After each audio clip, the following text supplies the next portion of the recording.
Un científico descubre algo inquietante en el casquete glaciar de Groenlandia. Los cambios que se estaban produciendo eran demasiado grandes. Allí estaba pasando algo más. Florida, 2005. Una playa se llena misteriosamente de criaturas muertas. Parece imposible, pero las escrituras profetizan claramente que todo lo que hay en el mar morirá. Indonesia, 2004. Un gigantesco terremoto submarino provoca un catastrófico tsunami. Y los expertos se preparan para algo incluso peor. Un terremoto global masivo como nunca se ha visto en la historia de la humanidad. 2008. Los científicos se preparan para una mortífera pandemia mundial. Estoy muy preocupado por estas señales. Yo estoy en primera línea, tengo una familia. ¿Son estas las señales que anticipó la Biblia? La profecía de la Biblia es una anticipación de hechos realizada por un Dios que todo lo sabe y todo lo ve. ¿Nos estamos acercando a nuestro propio final? Estallará el caos. No hay duda de que llegará el caos. ¿Es posible que estemos recibiendo las 7 señales del Apocalipsis? Las 7 señales del Apocalipsis. Primera parte.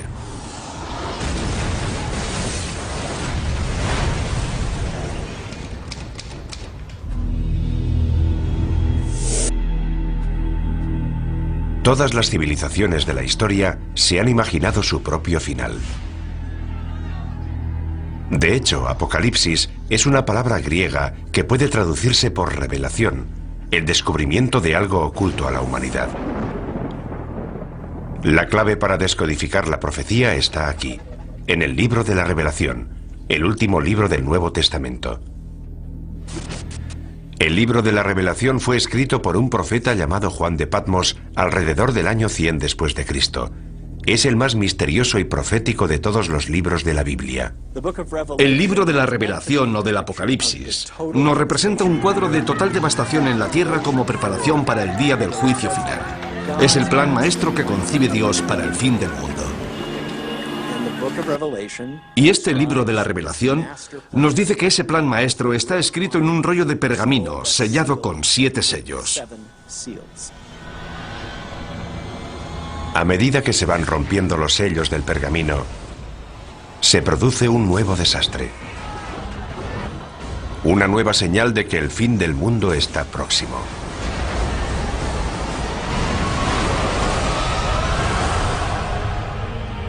Estas profecías nos han atemorizado durante 2000 años.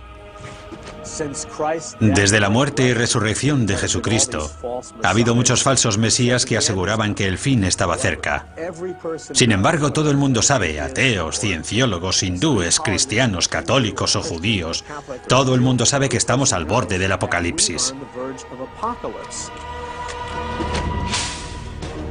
¿Podría la profecía bíblica de las 7 señales, escrita hace casi 2000 años, hacerse ahora realidad? Curiosamente, la ciencia moderna parece confirmar que se están revelando esas señales. Los científicos están de acuerdo en que el mundo terminará.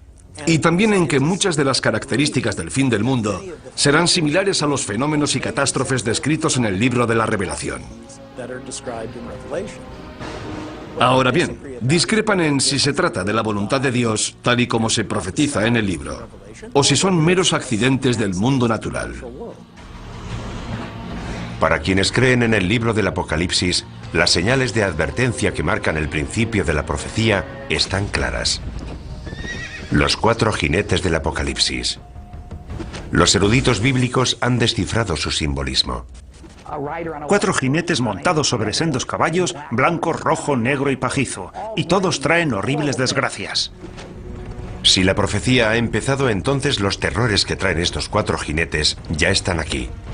Los 4 jinetes. El caballo pajizo simboliza la peste. Cuando él abrió el 4º sello, vi aparecer un caballo pajizo, cuyo jinete se llamaba Muerte. El 4º jinete del Apocalipsis es una profecía temible. El caballo pajizo representa una plaga global. Es el jinete de la muerte. Una gran parte de la población morirá. Incluso en nuestra era moderna, hemos visto un sufrimiento humano inimaginable. Todos los años muere más de 1 millón de personas solo por culpa de la malaria. La amenaza de las pandemias globales asusta hasta a los científicos. Estoy muy preocupado. En primer lugar, porque estoy en la primera línea de frente. Tengo familia. Tengo hijos que corren el riesgo de sufrir estas enfermedades. Una vez que ya ha ocurrido, siempre es demasiado tarde. Necesitamos invertir más dinero y recursos en la búsqueda de vacunas y en intentar encontrar medidas preventivas para estas enfermedades antes de que se produzcan. Como veremos, las plagas son solo el principio. El tercer jinete añade otra dimensión a la destrucción humana: el caballo negro. Cuando él abrió el tercer sello, oí al tercer animal que decía: ven. Y vi aparecer un caballo negro, cuyo jinete tenía una balanza en la mano. El caballo negro representa la muerte y el hambre. La creciente utilización de las cosechas para producir biocombustibles ha provocado una asombrosa escasez de alimentos. Hay quien teme que esto sea solo el comienzo. No hay suficientes alimentos en el mundo y está muriendo mucha gente. Habrá una tremenda escasez de alimentos. La hambruna se generalizará. Una experta en respuestas a grandes desastres nos habla de esta tragedia humana global. Llegará el caos. No hay duda de que llegará el caos. Las reglas desaparecerán porque, por desgracia, lo que sucederá es que cada uno velará por su supervivencia. Cada cual luchará por sí mismo y por su familia. Y lamentablemente la persona que esté a tu lado solo será un extraño.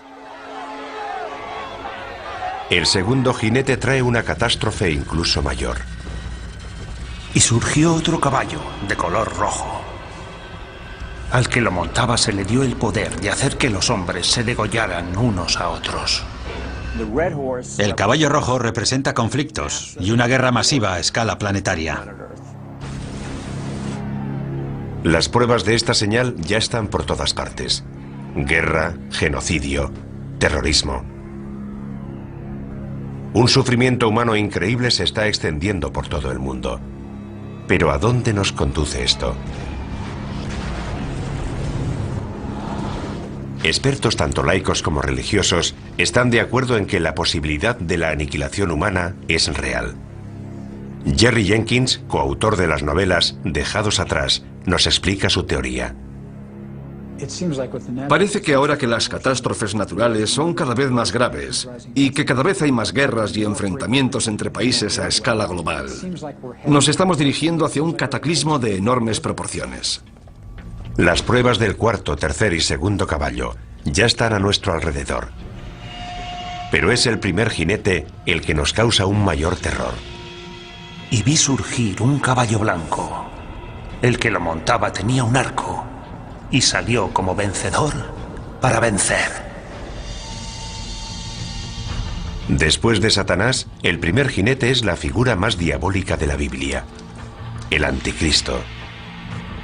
Hay varios errores históricos sobre esta terrible figura. Cuando hablamos del anticristo, la gente piensa en películas de terror y en un tipo poseído por el demonio.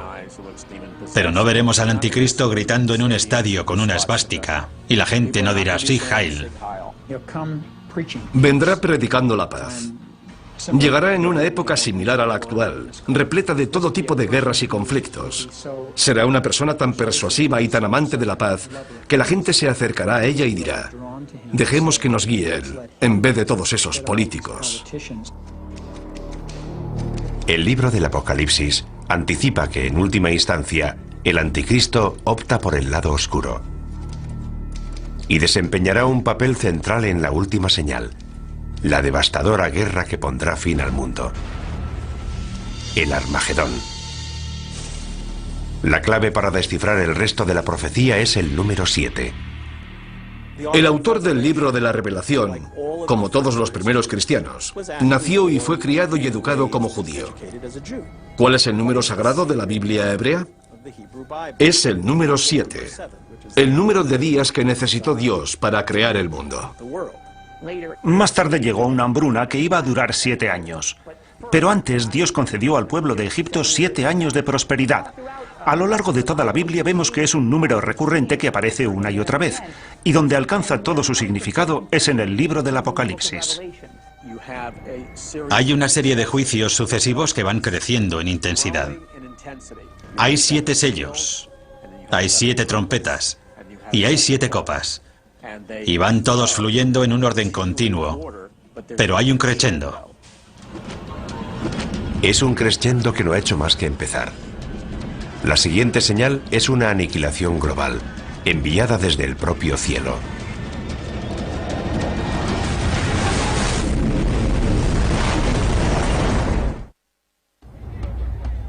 Las 7 señales nos anticipan mucho más que las 7 catástrofes que caerán sobre la humanidad.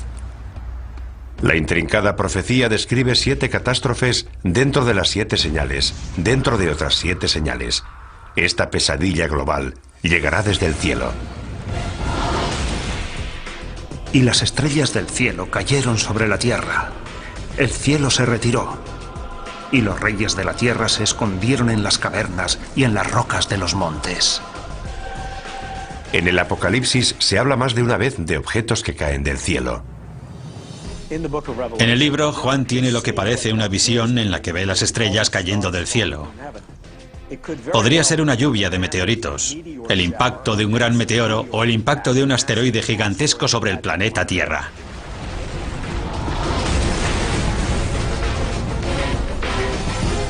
La visión de Juan es consecuente con la cantidad de cometas y meteoros que han caído sobre nuestro planeta. A lo largo de la historia, los fenómenos espaciales, especialmente cometas y meteoros, han inquietado profundamente al ser humano. Durante los tiempos bíblicos, solo un poder podía causar la caída de las estrellas. La explicación más obvia es que Dios está haciendo algo para expresar su descontento. Los eruditos bíblicos han descubierto una palabra que se menciona varias veces, una palabra vinculada directamente con las profecías. Es una estrella cuyo nombre deriva de una planta con un sabor apropiadamente amargo, ajenjo. Cuando el ángel tercero tocó la trompeta, cayó del cielo una gran estrella. Esta estrella se llama ajenjo. ¿Podría la profecía de la estrella ajenjo cumplirse con un asteroide que se dirigiera hacia la Tierra?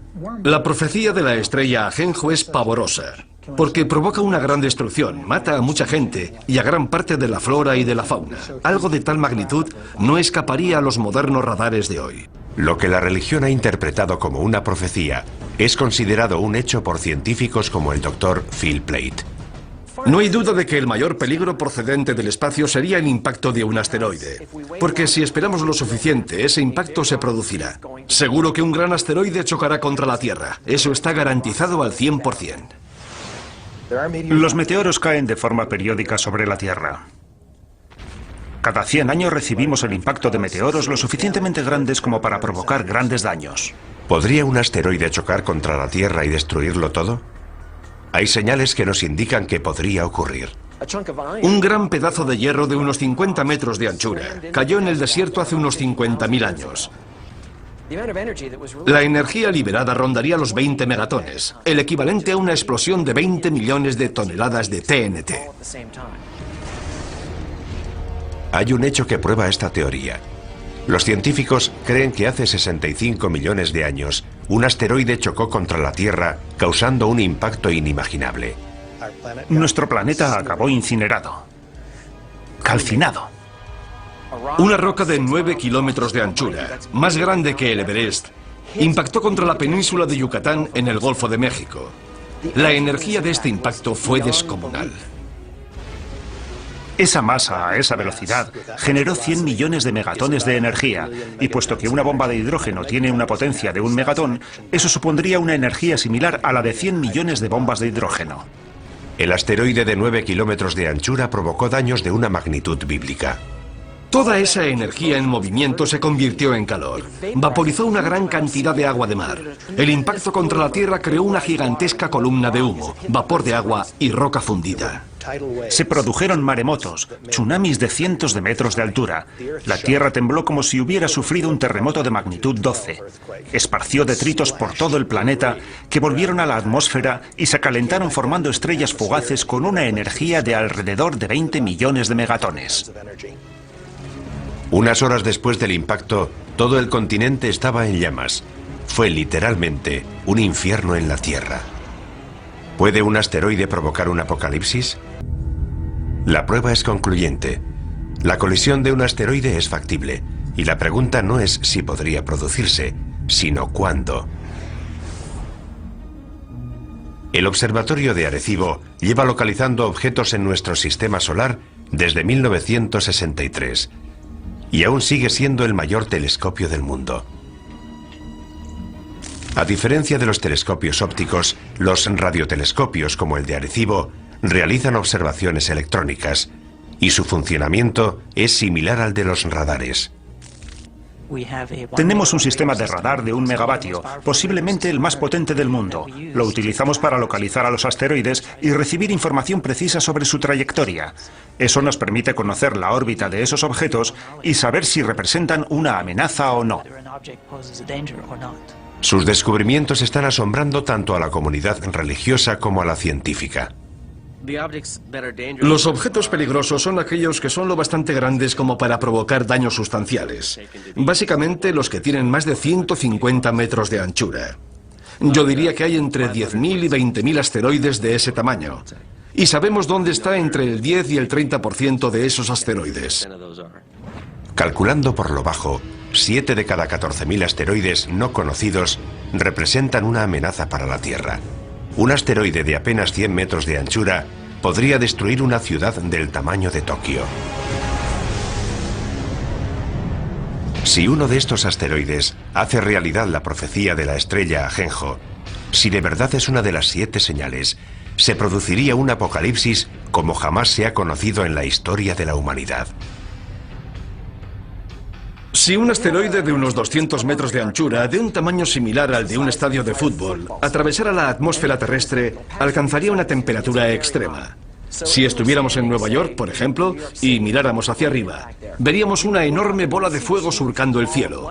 Enseguida sentiríamos su calor. Sería como estar debajo de otro sol. A medida que el asteroide Ajenjo se acerca, el calor aumenta. Sería como meter la cabeza en el horno y ponerlo a su máxima potencia. Tanto nosotros como los edificios arderíamos en llamas. En cuestión de segundos se incendiarían todos los edificios de Manhattan. Pero el fuego no duraría mucho. Ese fuego se apagaría casi en cuanto la roca impactara contra el suelo.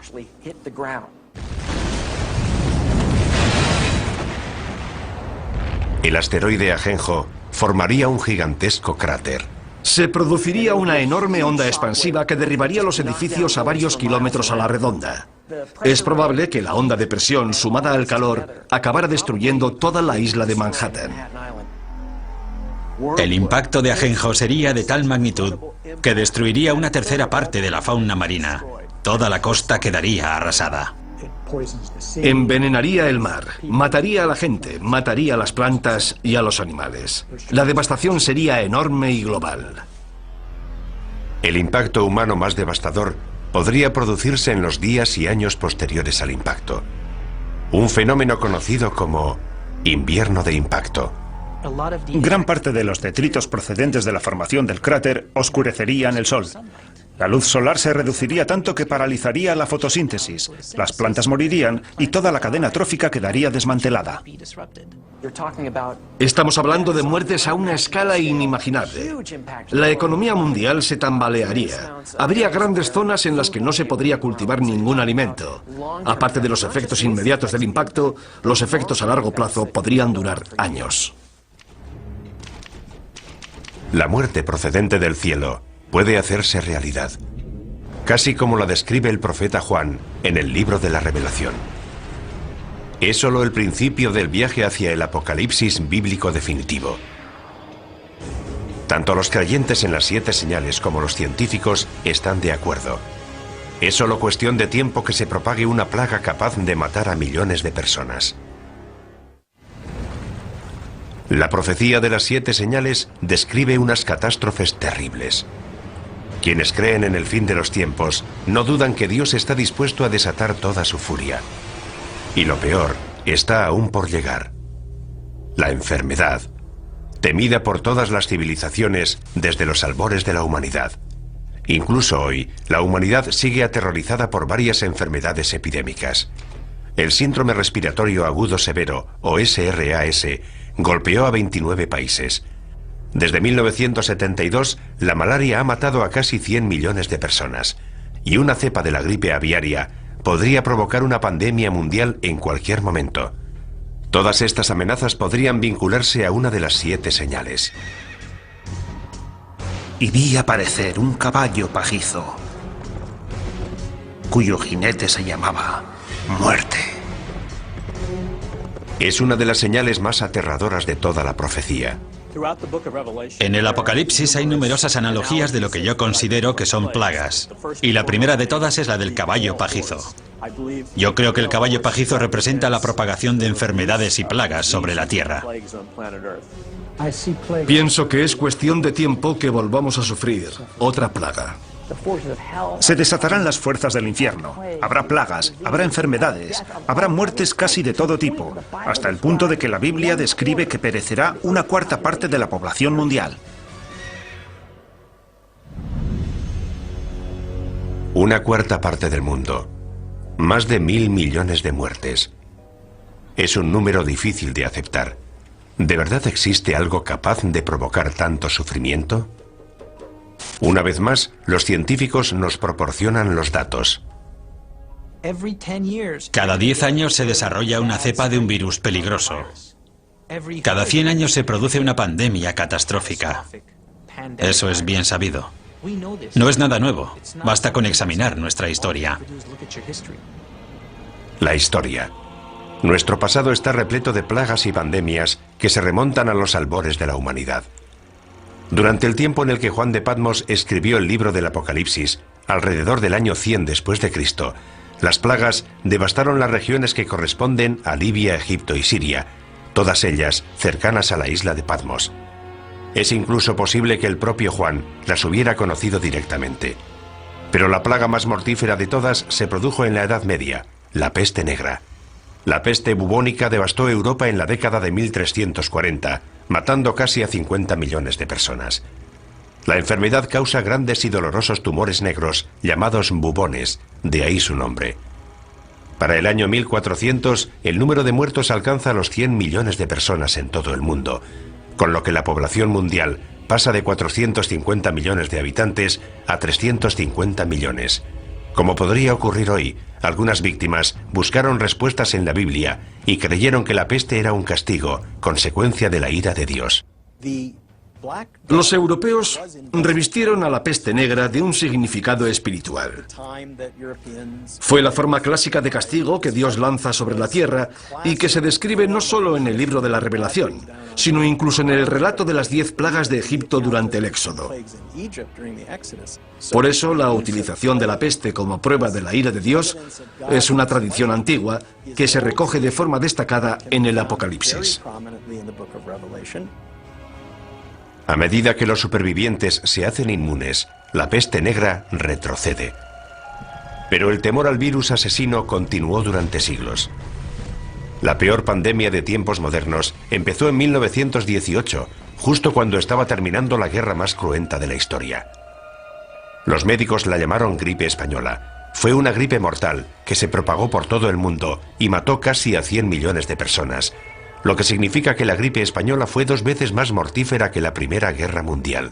No se sabe dónde empezó, pero lo que creemos que ocurrió es que se produjo una mutación del virus de la gripe aviaria que hizo que esta gripe se transmitiera de persona a persona y se extendiera rápidamente por todo el mundo. Un virus aviario. Es algo que debería sonarnos familiar. Los científicos temen ahora que se desarrolle otra cepa de la gripe aviaria, un virus llamado H5. Y piensan que esta vez el peligro es incluso mayor. Si ese virus muta, podría infectar a las personas y transmitirse de persona a persona, lo cual sería terrible.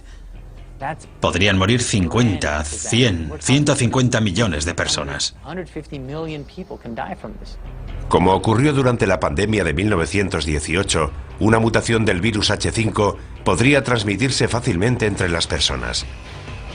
Pero hoy vivimos en un mundo mucho más pequeño. La infección podría escapar a nuestro control incluso antes de percibirse los primeros síntomas. Hemos creado la autopista para que esos virus puedan propagarse por todo el mundo. Si una persona que está incubando una gripe pandémica, que tiene un periodo de incubación de 2 días, toma un avión, llevará esa gripe a una parte del mundo en la que nadie sospecha que pueda desarrollarse una pandemia.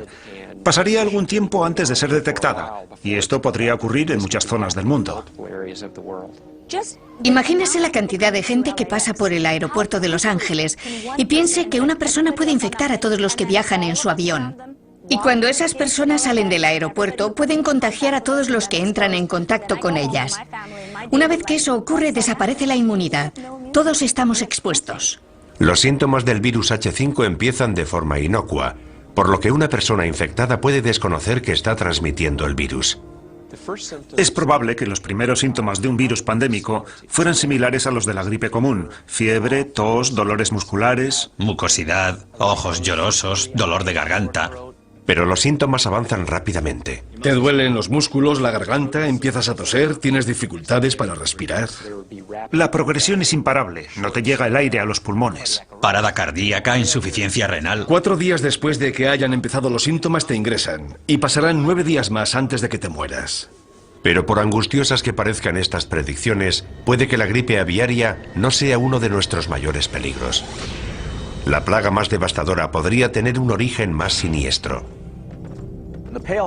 Creo que el caballo pajizo representa a la muerte, pero pienso que representa una clase de muerte muy especial. Creo que representa la muerte originada por la guerra biológica, ya sea a través de un atentado terrorista, un fallo de seguridad o un conflicto militar. Se rompe un tubo de ensayo, un camión tiene un accidente, el virus llega a los alimentos que ingerimos.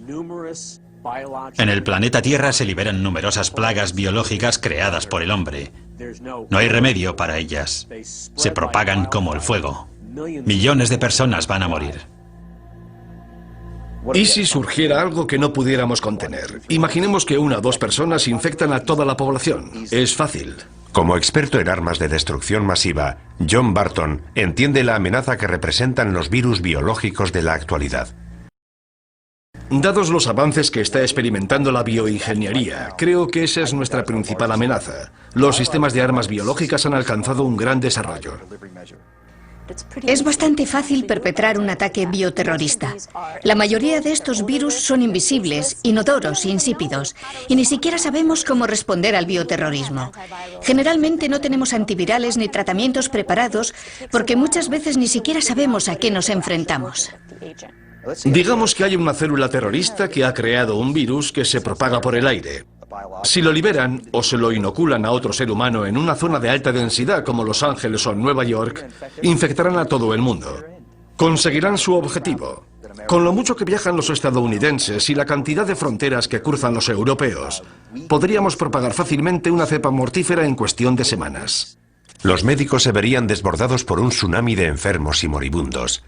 Los hospitales de todo el mundo se convertirían en la zona cero de la catástrofe. Actualmente carecemos de los recursos necesarios para enfrentarnos con éxito a la llegada masiva de pacientes a los hospitales. Todas las salas de urgencias están llenas. No quedan camas en los hospitales, los enfermeros no dan abasto, los médicos trabajan al límite de su capacidad. En ese caso, ¿cómo vas a aceptar 10 pacientes más? 20, 50 pacientes más. Es imposible, ningún sistema de salud podría enfrentarse a algo así. Lo que es peor, el virus podría dividirse rápidamente en varios subtipos, cada uno de ellos resistente a fármacos distintos. Los virus mutan con mucha más rapidez que las bacterias.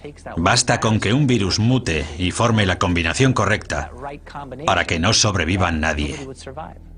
Si el virus muta tanto y va pasando de huésped a huésped, puede crear distintas cepas, por lo que cada huésped resulta casi incurable. Así que, por mucho que nos esforcemos en contener la epidemia, será muy difícil impedir la propagación del virus. La situación se torna apocalíptica. Cuarentenas, pánico en las calles. Finalmente la sociedad se desmorona. Si la epidemia o mutación es lo suficientemente grave, el número de víctimas sería incalculable. No sabríamos dónde enterrar los cadáveres. Quedarían cadáveres sin recoger, habría cortes de electricidad, los servicios médicos quedarían colapsados. Dependiendo de la mutación, los muertos serían tan numerosos que las calles se llenarían de cadáveres.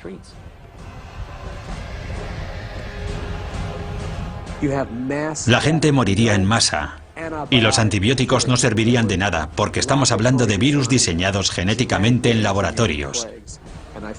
Y creo que es a eso a lo que se refiere el libro de la Revelación. No creo que Dios envíe enfermedades a la tierra. Creo que más bien nos está diciendo, muy bien, queríais crear enfermedades, os dejaré hacerlo, pero ateneos a las consecuencias. La profecía bíblica de una plaga mundial capaz de matar a la mitad de la población vuelve a situarnos en una escala completamente distinta. Y tanto si proviene del cielo como si es permitida por Dios, sería horrible. Ciencia y religión están de acuerdo en que puede que solo sea cuestión de tiempo.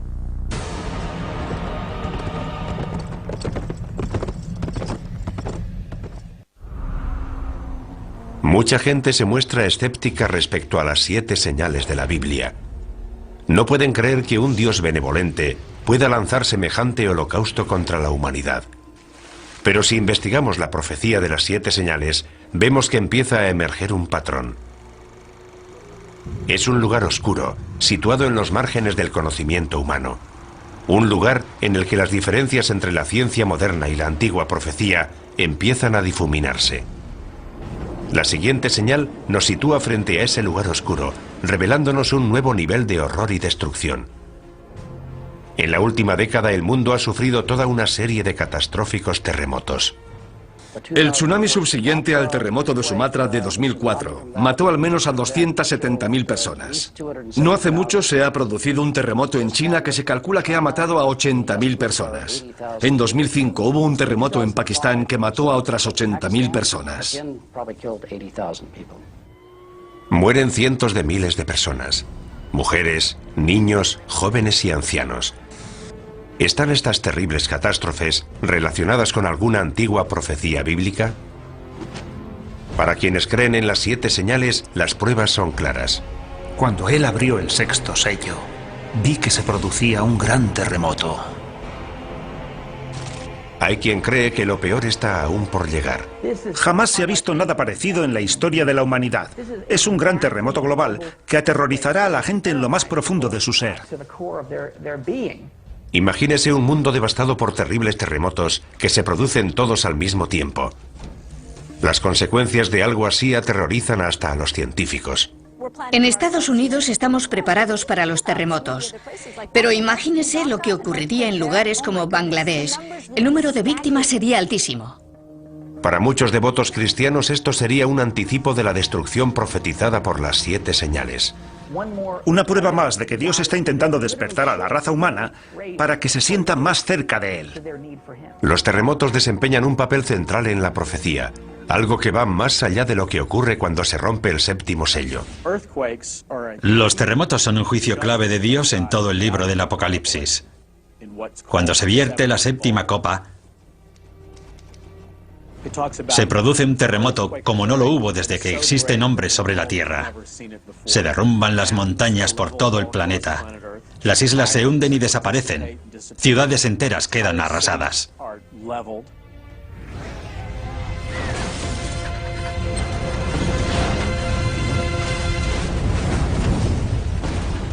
Los creyentes opinan que un terremoto tan grande y destructivo tendría que ser un acto de Dios.